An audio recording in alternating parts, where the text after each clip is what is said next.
네, 안녕하세요. 자, 기술책 표시고요. 지난 시간에 우리가 그 생명기술의 원리 네 가지를 배웠었어요. 그죠? 해기식 기술 220쪽에 보면 그래서 유전자 재조합 기술, 세포 융합 기술, 조직 배양 기술 이 네 가지를 배웠습니다. 꼭 기억해 두시고요. 오늘은 이론 마지막 시간이에요. 생명기술과 생활을 배우겠습니다. 226쪽을 펴주세요. 226쪽. 네, 여기서 보면 생명기술로 이제 우리가 어떻게 우리 생활에 활용을 하고 있느냐 쭉 얘기가 나오는데요. 일단 인공관절 동그라미 해볼까요? 그 밑에 그림에 3D 프린터로 만든 인공관절. 그 제품뿐만 아니고 사람의 관절도 이제 3D 프린터로 만들어낼 수가 있고요.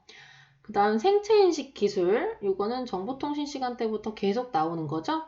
네, 모든 기술은 서로 융합돼서 발전이 되니까 여기에도 또 나왔네요. 이 종류는 지난번에 얘기했을 거예요. 이건 읽어보면 알 것 같고요. 옆쪽으로 갑시다. 자, 227쪽 전통 생명 기술에서는 우리가 흔히 알고 있는 김치가 나옵니다. 자, 첫 번째 줄 동그라미 쳐볼게요. 우리 조상들은 오래전부터 생명기술을 이용해 왔다. 미생물 동그라미, 미생물을 이용하는 발효를 통해 발효 동그라미, 부패와 발효, 그러니까 그냥 냅두면 썩는 거, 부패가 되는 건데 미생물을 이용하면 발효가 된다고 했었어요. 지나가면서 이제 선생님이 저번 시간에 설명했던 것 같아요. 밑줄 쳐봅시다. 발효를 통해 식품의 특유한 맛과 영양을 향상시켰으며 오랫동안 식품을 저장할 수 있었다. 네, 저장하는 목적이 크기도 컸죠. 예전에는 뭐 냉장고 같은 것이 없었던 시절부터 김치를 담가서 먹었을 테니까요. 자, 그럼 밑으로 가면 김치. 여기서 세 번째 줄에 유산균 동그라미 해봅시다. 숙성 과정에서 유산균이 번식하여 발효된다. 이렇게 나오죠? 네. 옆에 그림으로 가보면 된장, 간장 그런 장류도 다 발효식품입니다. 네, 그럼 이렇게 마치도록 하고 한 장 더 넘겨볼까요? 228쪽에 생명기술의 활용과 미래입니다. 지금 228쪽 그림을 보면 농업 분야, 의료 분야, 환경, 에너지 분야 이렇게 크게 세 가지로 나오고 있어요. 자, 첫 번째 농업 분야에서는요. 자, 앞에 선생님이 이 화면 보여주는 것 같이 이제 식물 공장이라는 것이 있습니다. 식물 공장 동그라미 해주시고요. 요거의 핵심은 작은 공간에서도 식물을 재배할 수 있고 날씨의 영향을 받지 않아서 안정적인 재배가 가능하다. 지금 요즘 온난화가 지속되고 있고 그리고 그 이산화탄소 배출 때문에 온실가스 배출 때문에 기후가 굉장히 빠르게 변해가고 있어요. 그래서 뭐 작물 대란이 올 것이다 라고 예견하는 어떤 학자들도 있는데 식물 공장을 통해서 날씨의 영향을 받지 않도록 하면 이제 식량 공급에도 안정적인 재배가 필요할 것이라고 보고 있습니다. 옆에 이제 합성 우유도 이제 만들어서 쓸 수가 있대요. 네, 밑으로 가봅시다. 식용 곤충 동그라미 해볼까요? 식용 곤충. 우리 이거 영화에서나 보던 얘긴데 어쨌든 미래 식량 자원으로 생각을 하고 있긴 하답니다. 자, 이거보다는 요즘에 더 이슈가 되고 있는 내용은 이 배양육이에요. 배양육 별표 한번 쳐볼까요? 우리 그 콩고기는 얘기 들어봤죠? 콩으로 만든 고기 있잖아. 그 채식주의자들을 위해서 콩으로 고기를 만들어내는 것을 이제 대체육이라고 해요. 대체육. 근데 대체육 말고 배양육이라는 게 또 있어요. 배양육은 뭐냐? 말 그대로 배양에서 만든 고기예요. 네, 이 본문 한번 쭉 읽어볼게요. 자, 가축을 사육하지 않고 연구실에서 식용 고기를 생산하는 방법이다. 가축으로부터 줄기세포 동그라미 해볼까요? 줄기세포를 채취하여 근세포로 변환시킨 후 전기자극을 주입하여 만든다. 현재에는 실험 단계에 있으나 미래의 식량 공급원으로 주목받고 있다. 네, 요거에 관련된 영상을 보기 전에 아까 우리 설명에서도 나왔듯이 가축을 생산하지 않고 그냥 일부 근육세포만 추출을 해서 세포를 배양하면 이제 세포들을 키워내고 있는 거죠. 근육을 키우고 있는 거야. 그럼 배양육이 만들어진다고 해요. 자, 그러면 소 한 마리 갖다가 우리 전 세계 지구 사람들이 먹을 수 있을 만큼의 고기도 만들어낼 수 있다고 합니다. 요게 왜 필요로 하냐? 일단 뭐 여러 가지 이유들이 있겠죠. 첫 번째로 이제 축산업이 온실가스 배출량이 굉장히 많다고 해요. 뭐 사람마다 뭐 얘기는 조금 다르긴 하겠지만 물론 온실가스는 다양한 이유들로 많이 나오고 있긴 하죠. 자, 온실가스가 그러면 축산업, 가축들을 키우는데 왜 나오냐? 농자재 생산. 자, 얘네들을 먹일 때 필요한 농자재들 또는 거기에 기타 사용되는 자재, 도구들 생산할 때 이제 공장에서 온실가스가 나오고 사료를 만드는데도 나오고 1년에 어마어마한 사료를 먹을 거예요. 가축 사료로 이제 사용되기 때문에 식량, 인간들이 먹을 식량을 가축들이 먹고 있는 것도 있고, 그쵸? 물론 뭐 먹을 수 없는 뭐 음식물 쓰레기라던가 그런 것들을 이용해서 만들기도 하겠지만 사료 생산하는데도 온실가스가 많이 나오고 가축을 사육하면서 드는 그런 비용도 있을 거고요. 그쵸? 뭐 그 돼지 집을 지어줘야 되고 소 사육장 집어줘야 되고 안에 뭐 환기 시설이나 아니면 온도 이런 거 조절해 주는 것도 필요하고 그쵸? 그리고 이제 뭐 그 가축 이제 분뇨들 돼지 똥, 소 똥 이런 것도 다 치워줘야 되고 뭐 소독도 해줘야 되고 방역도 해줘야 되고 여러 가지 이제 많은 그 처리들이 필요하겠죠. 그 다음 이제 다 키워내고 마지막으로 도축하고 후 처리하는 과정에서 또 온실가스가 많이 나온다고 해요. 마지막으로 고기들을 유통하는 그 과정에서도 많이 나오겠죠. 자, 그럼 배양육에 대해서 한번 뉴스를 볼게요. 배양육, 실험실에서 만들어진 고기, 직접 먹어봤다고 합니다. 지금 이 기자가.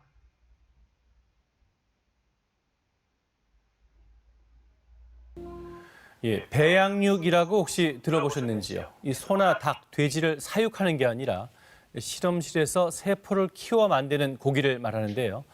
이 배양육이 식탁에 오를 날도 머지않은 것 같습니다. 이 성분은 같다고 하지만 맛은 어떨까요? 이 오규정 기자가 이 배양 과정 살펴보고 직접 시식도 해봤습니다. 싱가포르의 한 고급 레스토랑. 손님들이 특별한 고기를 맛봅니다. 언뜻 평범한 치킨 너겟처럼 보이지만 배양육으로 만든 요리입니다. 싱가포르 정부가 세계 최초로 배양육 판매를 허가하면서 메뉴로 등장한 겁니다. 국내의 한 바이오 스타트업. 이곳에서도 배양육 연구가 한창입니다. 동물의 근육세포를 채취해 배양 접시에 붙인 뒤 영양분이 담긴 배양액을 공급해주면 세포가 증식하면서 고기가 되는 겁니다. 이때 콩단백으로 만든 3D 지지체에 심어 동물의 몸에서 자랄 때와 비슷한 환경도 만들어줍니다. 세포가 들어가서 일정한 조직으로 만드는 그런 이제 원천 기술을 가지고 있었습니다. 기존 재료에서 식물성 단백질로 바꿔서 이제 저비용으로 이제 대량 생산할 수 있는 그런 장점을 가지고 이렇게 만들어진 배양육들입니다. 연한 색깔의 특별한 형태 없이 실험 접시에 담겨 있어 겉보기만으론 실제 고기와는 달라 보입니다. 중요한 건 맛이겠죠. 어떤 세포를 배양하느냐에 따라서 맛도 달라진다는데 소 배양육과 닭 배양육의 맛을 한번 비교해 보겠습니다.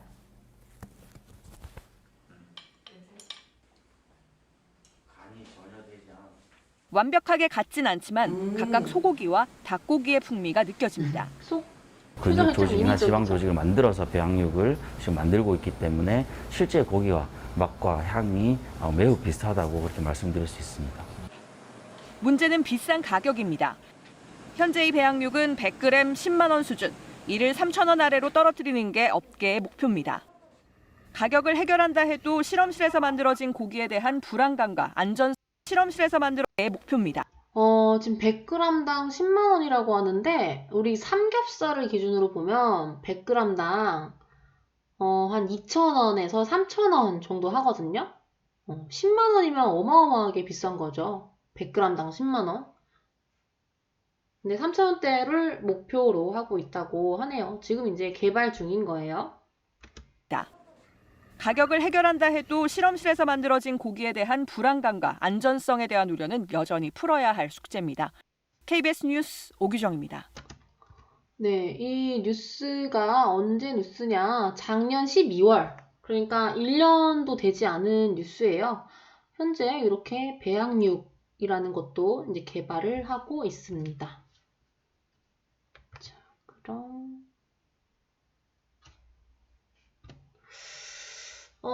이어서 배양육에 관한 영상 한 개만 더 보고 갈게요.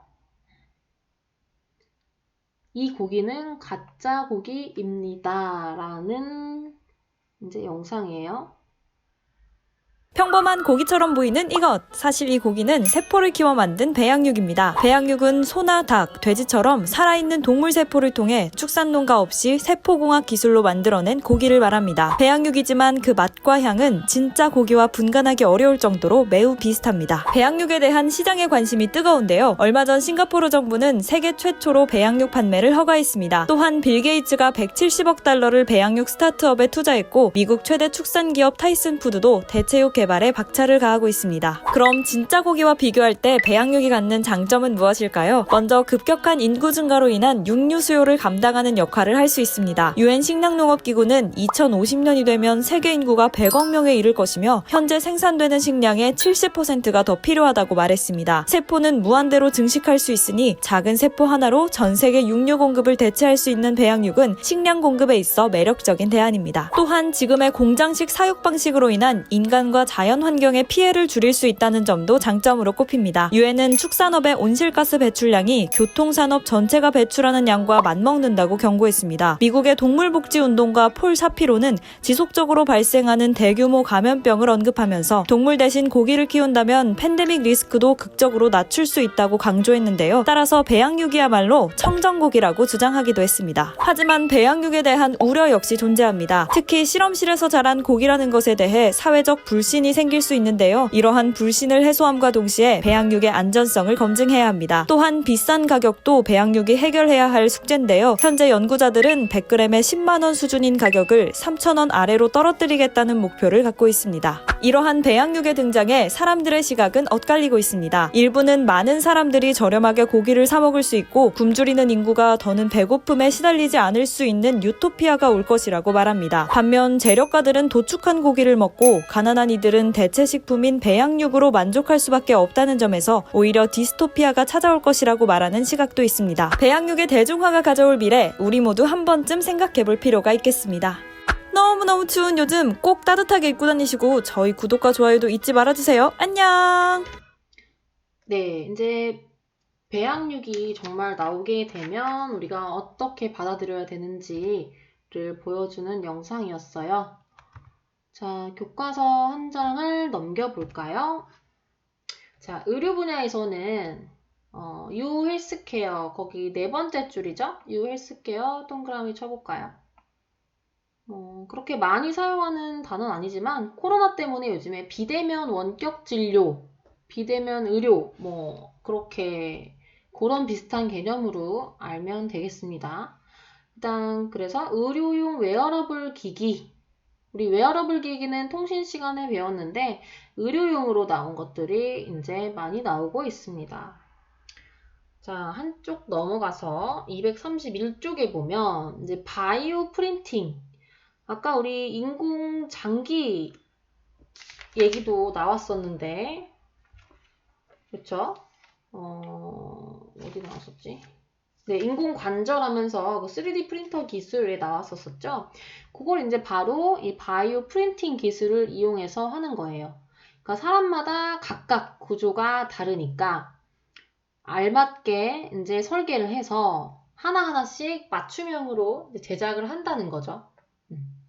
근데 그거를 이제 인공 관절뿐만 아니고 이제 세포를 이용하면 신체 일부나 장기까지 만들 수 있다고 합니다. 우리 대체육, 그러니까 배양육을 만들었던 것과 같은 원리로 이제 만들 수 있는 날이 오겠죠. 네, 그 다음 옆에 인공 장기는 그냥 읽어보시고요. 한 장 넘깁시다. 232쪽으로 가보면 이제 환경과 에너지 분야.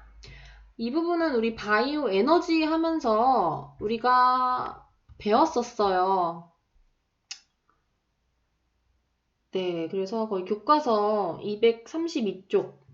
선생님이 여기 PPT 안 넣어놨네요. 232쪽으로 한번 가보면, 자, 거기 네 번째 줄 밑줄 쳐볼까요? 바이오 에너지는 하면서 나오죠. 바이오 에너지는 과일, 곡식, 나무. 자, 선생님도 여기 찾았습니다. 바이오 에너지는 여기. 바이오 에너지는 과일, 곡식, 나무, 배설물 등을 가스나 알코올 등으로 변환하여 사용하는 에너지다. 그래서 종류는 에탄올, 바이오 디젤, 바이오 부탄올, 바이오 가스 이렇게 네 가지가 있네요. 이건 우리 그 에너지 시간에 배워봤었기 때문에 개념 다시 한번 읽어보시고요. 그 밑에 자, 여기서 이제 생분해성 플라스틱 얘기가 나와요. 자, 지금 232쪽에 또한 하면서 새로운 문단 시작되죠? 밑줄 쳐볼게요. 친환경적인 재료인 전분이나 사탕수수 등으로 생분해성 플라스틱 제품을 만들고 있다. 이미 나왔습니다. 지금 매장에서 많이 사용되고 있는 것도 이제 볼 수가 있고요. 이건 뭐냐? 들어봤을 거예요. 이제 썩는 거예요. 플라스틱이. 토양에 묻으면 저절로 미생물에 의해 분해가 되는 건데, 자, 여기 그림에 동그라미 해볼게요. 생분해성 플라스틱은 흙 속에 있는 박테리아나 곰팡이 등 미생물에 의해 분해된다. 네, 그리고 뭐 환경 정화 식물도 사용해서 우리가 바이오 쪽으로 적용을 할 수가 있고요. 그 다음 정화 기능이 있는 미생물을 황토와 발효시켜 만든 흙공. 그러니까 수질 정화 이런 것도 이제 생명 기술을 이용해서 환경 정화에 이용하고 있는 모습이에요. 자, 그럼 이렇게 하면 생명 기술의 이용을 봤는데요. 그럼 우리 이제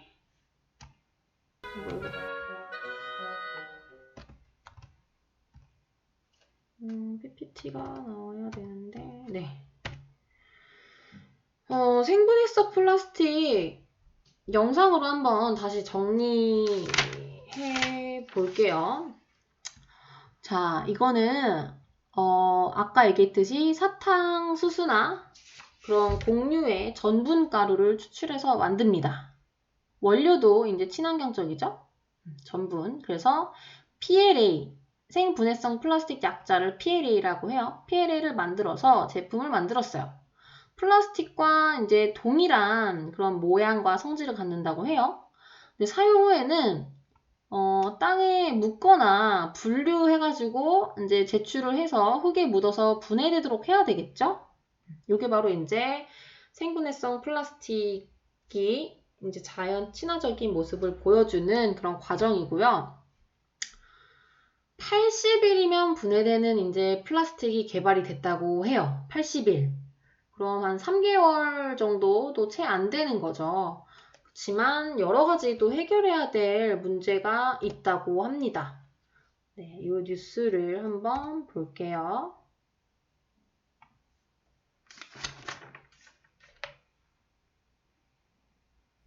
코로나19 여파 등으로 일회용 플라스틱 사용이 크게 늘고 있습니다. 버려진 플라스틱은 분해되는데 500년이 걸리고 그 사이 해양 생태계 등을 심각하게 오염시키는데요. 전북에서 80일이면 분해되는 친환경 바이오 플라스틱이 개발되고 있는데 상용화가 관건입니다. 유진희 기자가 취재했습니다. 미국 하와이와 캘리포니아 사이 태평양, 이 해상에는 한반도 면적의 7배가 넘는 해양 쓰레기 섬이 있습니다. 대부분 일상에서 쓰다 버린 플라스틱입니다. Begin dissecting them and find little pieces of plastic fishing line, bits of plastic fragments in their tissues. You can think of these plastic bits as poison pills. 분해까지 500년이 걸리는 플라스틱은 해양 쓰레기의 80%를 차지하며 동식물 폐사의 원인이 됩니다. 우리나라의 1인당 한 해 플라스틱 소비량은 98.2kg으로 세계 1, 2위로 꼽힙니다. 전국의 논밭에 쓰인 폐미들도 해마다 12만 톤이 수거되지 않고 방치되고 있습니다. 이런 가운데 식물에서 추출한 전분 등을 원료로 한 친환경 바이오 플라스틱이 주목받고 있습니다. 바이오 플라스틱은 성분에 따라 80일에서 최대 6달 정도면 자연에서 분해될 수 있습니다. 하지만 옥수수 같은 식량 자원을 원료로 써야 하고 기존 플라스틱보다 값이 5배 정도 비싸 상용화에 어려움이 있습니다. 최근 전라북도가 이런 문제를 해결하기 위해 전북대 관련 기업 등과 함께 친환경 바이오 플라스틱 개발에 나섰습니다. 실제 저희 새만금이라든지 농경지라든지 대면적에서 생산을 해서 테스트하는 건 또 다른 얘기가 있을 수 있습니다. 그래서 그런 것들을 이번에 해보려고 하고 있습니다. 주 원료로 케나프라는 작물을 활용할 예정인데 생산 주기가 6개월로 짧고 헥타르당 생산량이 32.5톤으로 옥수수보다 2배 가까이 많습니다. 또 바이오 플라스틱의 주성분인 셀룰로스 함량이 80%에 이릅니다. 바이오 플라스틱을 만들기 위해서는 셀룰로스 함량이 높고 리그닌 함량이 적어야 하는데 케나프는 나무보다도 리그닌 함량이 30% 적기 때문에 화학적 가치가 매우 높다 이렇게 판단하고 있습니다. 가격 경쟁력을 위해선 정부와 지자체의 안정적인 재정, 연구 지원, 케나프의 장기적인 공급 계획이 필요합니다. 폐기물 분담금이라고 하는 그런 부분들을 저희가 톤당 얼마씩 부과를 하고 있어요. 굉장히 큰 금액들을. 기업 입장에서나 국가적 차원에서나 친환경적인 차원에서 당연히 이쪽으로 갈 수밖에 없는 그런 상황들입니다. 세계적 흐름이 된 친환경 플라스틱 개발, 지속 가능한 생산을 위한 기반을 마련해야 할 때입니다. KBS 뉴스 유진입니다. 네, 이렇게 그 생분해성 플라스틱에 대한 소개가 나왔는데 이제 앞으로 점차 계속 그 기술을 개발하고 있다고 해요. 그 중에서 이제 이미 개발이 됐는데 그럼 그냥 다 소각되고 있다고 합니다. 일반 쓰레기에 배출을 해가지고. 그럼 지금 무용지물이라는 얘기죠. 그 이유가 이제 생분해성 플라스틱이 땅에 묻는다고 그냥 마냥 다 썩는 게 아니고 일정한 조건이 필요하다고 해요. 6개월 동안 온도가 58도로 유지되어야 되고 수분은 70%가 필요하며 이제 pH 농도가 7인 토양에서 썩을 수 있다고 합니다. 우리 집 앞에 나가서 이제 이 플라스틱 묻는다고 그냥 얘가 썩겠어요? 아니죠. 이 조건을 갖춘 매립 시설이라던가 아니면은 얘네들을 따로 분리 배출해서 진짜 그 분해시킬 수 있는 그런 과정들이 더 추가가 돼야 된다고 해요. 거기에 대한 이제 뉴스를 보겠습니다.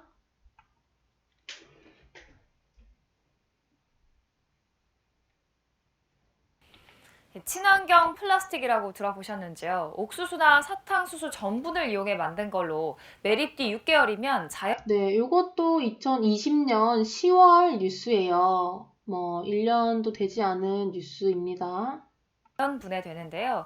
최근 배달 등 일회용품 사용이 늘어난 상황에서 참 반가운 얘기죠. 그런데 정작 이걸 처리할 때는 매각 대신 소각을 하는 경우가 많답니다. 왜 그런 건지 양민철 기자가 알아봤습니다. 편의점 샌드위치 포장에도, 카페에서 쓰이는 일회용 포크에도 생분해성 수지의 일종인 폴리락타이드 소재가 쓰였습니다. 주로 식품용 용기나 포장 용도로 쓰이는 폴리락타이드는 옥수수나 사탕수수 전분 등을 이용해 만들어진 수지로, 이러한 생분해성 수지는 일정 조건에서 매립되면 6개월 내 미생물에 의해 분해됩니다. 그러나 실제로 생분해성 수지를 처리할 땐 매립보다는 소각되는 경우가 더 많습니다. 별도의 처리 과정 없이 종량제 봉투에 담겨 일반 쓰레기와 함께 배출되기 때문입니다.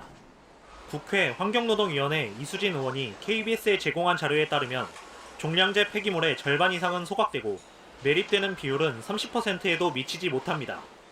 겉보기에는 일반 플라스틱이나 비닐과 비슷하다 보니 분리수거 대상이 아닌데도 플라스틱이나 비닐 등과 함께 섞여 들어가기도 합니다. 재활용 현장에서의 혼선도 가중될 수밖에 없습니다. 종이랑 이제 캔만 확실히 걸러내고. 네. 그럼 일단은 여기 비닐이랑 플라스틱처럼 보이는 거는 다 들어간 거예요? 저기? 네. 다 내려보내요. 이에 따라 생분해성 수지에 대한 인증기관인 환경부가 사후 처리에 대해서도 명확한 지침을 내려줘야 한다는 지적입니다. 환경부에서 이제 생분해성 수지 관련해가지고 이제 법 제도를 좀 마련하고 또 시민들께 홍보도 좀 하고 그렇게 해서 이런 제도가 별도의 선별 처리 필요하겠죠. 지침이 마련돼 있지 않다고 밝혔습니다. KBS 뉴스 양민철입니다. 네, 이제 새로운 제품이 나왔을 땐 그에 따른 제도적 뒷받침이 필요한 건 당연한 일입니다. 자, 그러면 오늘은 여기까지 하겠습니다. 수고하셨습니다. 네, 그 공부 내용은 끝났고, 마지막 이제 마무리를 어떻게 하냐면, 한 20분 정도 남았죠? 자, 선생님이 나눠준 그 학습지 모두 받았겠죠? 자, 이제 그 학습지에서 우리가 10월 넷째 주에 수행평가를 볼 거라고 선생님이 지난주에 안내를 했습니다. 자, 거기에 지금 문제가 쫙 있죠? 네, 그 문제에 대한 정답을 지금 교과서를 찾아서 한번 답을 입력해 보세요. 이 정답은 다음 주 또는 이번 주 금요일 수업이 다 끝나면 그 너네 학급 단톡방을 통해 가지고 요 정답을 공개를 해주겠습니다. 네, 지금 나머지 시간은 교과서를 우리 정보통신 쪽부터 방금 배운 생명기술까지 한번 쭉 답을 찾아서 풀어보세요. 마지막 부분에 있는 적정기술은 우리가 지금 배우지 않았는데, 적정기술은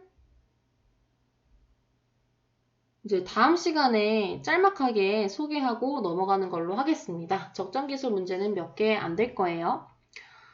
네. 그럼 학습지 정답 써 넣으시고, 이걸로 공부 열심히 하시고 수행평가 30% 해당하는 그 형성평가 준비하시면 됩니다. 네. 나머지 시간 자유롭게 답 입력하세요. 선생님은 끝내겠습니다.